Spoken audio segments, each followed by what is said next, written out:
সকাল সকাল বাবিন ঘুম থেকে উঠেই প্রতিদিনের মতন আজকেও কাকাইকে ডাকছিল, কিন্তু কাকাইয়ের সাড়া না পেয়ে সারা বাড়িতে কাকাকে খুঁজে যাচ্ছে আর আমাকে বলছে, মা, কাকা টাটা। আর আমি যখনই বলছি কাকা কাজে গেছে, তখনই দেখো চাবি নিয়ে চলে গেছে দরজার সামনে।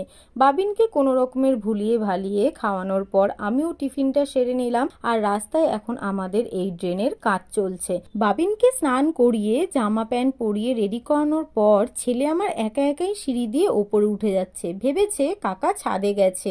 বিকেলবেলার দিকে ছেলেকে মোটে রাখা যাচ্ছে না, প্রতিদিন বিকেলবেলায় কাকাইয়ের সাথে একটু ঘুরতে বেরোতো, তাই বাবিনের সাথে টুকি টুকি খেলতে খেলতে ছেলে কি খাবে একটু শোনো।